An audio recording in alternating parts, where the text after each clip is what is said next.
ये है एक और ज़िले का पेपर जिसको आप देख रहे हैं, तो चलिए इसको सॉल्यूशन को स्टार्ट करते हैं, देखते हैं किस तरह के प्रश्न इसमें आए हुए हैं। तो यहाँ पर देख सकते हो, आपको यहाँ पर दिया गया है हिंदी में प्रयोगवादी काव्यधारा के प्रवर्तक के रूप में अगेय का महत्वपूर्ण स्थान है। इस तरह से जो है आपको दिया गया है। तार सप्तक जो है 1943 ईस्वी में जो प्रकाशित किया गया था, इसके साथ ही प्रयोगवाद का प्रारंभ हुआ था। तो यहाँ पर जो क्वेश्चंस पूछे गए हैं, तो आप आसानी से आंसर दे सकते हैं। जैसे कि पहला क्वेश्चन आप देख सकते हो, प्रयोगवादी काव्यधारा का प्रवर्तक जो है अगेय है, तो यहाँ पर जो है आपका आंसर हो जाएगा अगेय। तो इस तरह से जो है क्वेश्चंस के आंसर्स आपके हो जाएंगे। यहाँ पे देख सकते हो, पूरा पहले आपको पैराग्राफ एक बार देख लेना है कि ये पैराग्राफ है आपका यहाँ से यहाँ तक। और जैसे ही आप पैराग्राफ पढ़ लेते हो ना, तो ही आपको जो है यहाँ पर इसके आंसर्स देखने को समझ में आएंगे। तार सप्तक में कितने कवियों की रचनाएं संकलित थीं? तो यहाँ पे जैसे ही आप पढ़ोगे, तो यहाँ पे आपको पता चल जाएगा। इस संकलन का प्रकाशन आगे के संपादन में हुआ था, जिसमें जिन 7 कवियों की संकलित थी। अब यहाँ पे बताना है, उनके नाम बता रखे हैं यहाँ पर, लेकिन कितने हैं? 7 हैं। तो यहाँ पर देखिए क्वेश्चन में 7 का आंसर है, तो यस हमारा आंसर हो जाएगा इस तरह से। इसमें कौन से तार सप्तक कवि नहीं है? तो यहाँ पे देखना है आपको कि इसमें से कौन सा नाम जो है वहाँ पे नहीं है। तो अगर मैं पढ़ूँ, तो आप देख सकते हो रामविलास शर्मा तो हैं, तो ये तो उत्तर नहीं है। ठीक है, क्योंकि नहीं पूछा है, नहीं वाले पे टिक करना है। मुक्ति बोध, यहाँ पे देखिए रघुवीर सहाय है, अ, भारत भूषण अग्रवाल है, और गिरजा कुमार माथुर हैं, रामविलास शर्मा हैं, अगे हैं। गजानन मुक्तिबोध भी हैं, और नेमीचंद भी हैं। आगे तो हैं ही, तो इनका हटा दो। मुक्तिबोध भी हैं, इनको हटा दो। रघुवीर सहाय का नाम ही नहीं है, तो ये हमारा आंसर हो जाएगा। इस तरह से आपको केवल आंसर सर्च करने हैं। समझ में आ रहा है आपको?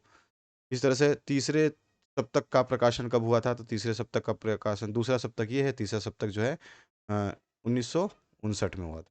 यहाँ पर जो है 100 ऑप्शन करेक्ट हो जाता है। आगे को किस काव्यधारा से संबंधित माना जाता है? तो यहाँ पर जो देखोगे आप, ये किस काव्यधारा से संबंधित है, यहाँ पे देखोगे आप प्रयोगवादी काव्यधारा। ठीक है ना? तो यहाँ पे आंसर आंसर आ जाएगा प्रयोगवादी। इस तरह से तार सप्तक का प्रकाशन वर्ष अभी अभी हमने स्टार्टिंग में देखा था, प्रकाशन वर्ष जो है 1943 है। तो यहाँ पे 1943 हमारा आंसर हो जाएगा, 1943। इस तरह से जो है आपको गद्यांश का उचित शीर्षक जो है आप बता सकते हैं। उचित शीर्षक क्या हो जाएगा? अगय, प्रयोगवादी कवि, या फिर प्रयोगवादी काव्यधारा के कवि अगय, या अगय की उपलब्धियां। इस तरह से आप जो है बता सकते हैं। बहुत सारे होते हैं, ऐसा जरूरी नहीं है कि जो मैं लिख दूं या मैं बोल दूं वही होगा। प्रयोगवादी काव्यधारा की नहीं, काव्यधारा से हिंदी की किस काव्यधारा का विकास हुआ है? प्रयोगवाद का प्रारंभ कब से माना जाता है? और रामविलास शर्मा किस सप्तक के कवि माने जाते हैं? ये सारे प्रश्नों के उत्तर जो है यहाँ पर आपको इसी पैराग्राफ में जो है मिल जाएंगे। सारे आप आंसर दे सकते हो। तो समझना है, आंसर्स देने हैं। इस तरह का प्रश्न पत्र आया हुआ है। फिर आपका ये पद्यांश है, यानी कविता है, यहाँ से लेकर के तरुणाई है नाम सिंधु की, उठती लहरों के गर्जन का। इस तरह से है ये आपका, तो यहाँ तक ये पूरा का पूरा पैराग्राफ है। अब यहाँ पे जो है कुछ प्रश्नों के उत्तर जो है आपको यहाँ पे देने हैं। ठीक है, यहाँ पे एमसीक्यू भी पूछे गए हैं, साथ ही साथ जो है आपको वन वर्ड के लाइनर प्रश्न भी पूछे गए हैं, ध्यान रखना है।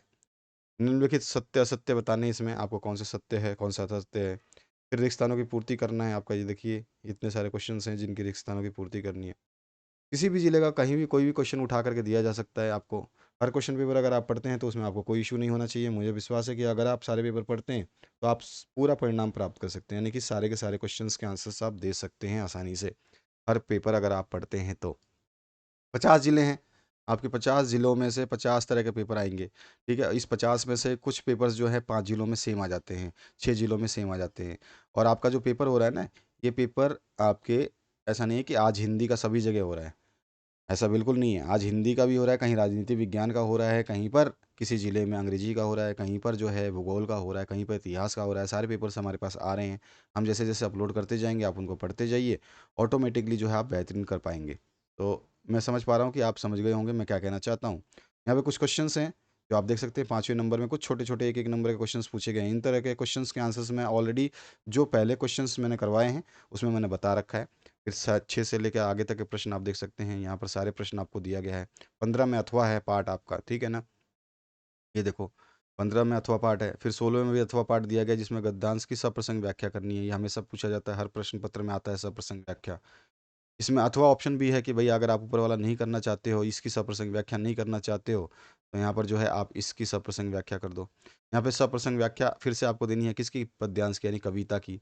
या तो ऊपर वाले के कर दो, या फिर इसमें अथवा पाठ दिया गया है यहाँ पे फिर से, तो नीचे वाले की कर दो, आपकी मर्जी है। ठीक है, किस चैप्टर से लिया गया है, कौन इसके लेखक है, क्या कहना चाहती है पंक्ति है, यही सब प्रश्न की व्याख्या हो जाती है।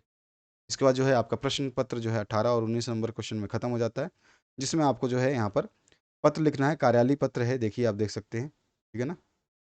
और यहाँ पर भी जो है आपको पत्र ही लिखना है, ठीक है। देखो आप प्रार्थना पत्र लिखिए, और निम्न में से किसी एक विषय पे जो है आप आसानी से अपना निबंध प्राप्त कर सकते हैं, लिख सकते हैं। जैसा कि आपके अर्धवार्षिक में हमने कराया था, उसी तरह के क्वेश्चंस हैं यहाँ पर। योग के बारे में पूछा गया, बढ़ती महंगाई है, कन्या भ्रूण हत्या है, विद्यार्थी जीवन में अनुशासन है, सारे करवाए हुए हैं, आप लोगों को बताने की ज़रूरत है नहीं। आशा करता हूँ इस वीडियो को आप ज़रूर देखेंगे और बेहतरीन तरीके से आप जो है इनके क्वेश्चंस को तैयार करेंगे। जो आपने क्वेश्चंस पढ़े हैं, तो क्या उनके उत्तर आपको आते हैं? अगर नहीं आते हैं तो आपने अभी तैयारी पूरी नहीं की है, तैयारी करिए बढ़िया तरीके से। Thank you very much, have a good day. Playlist आपके सामने आ रही है, इस प्लेलिस्ट को चेक करिए, इसमें सब कुछ मिल जाएगा, सारे के सारी चीज़ें मिल जाएंगी आप।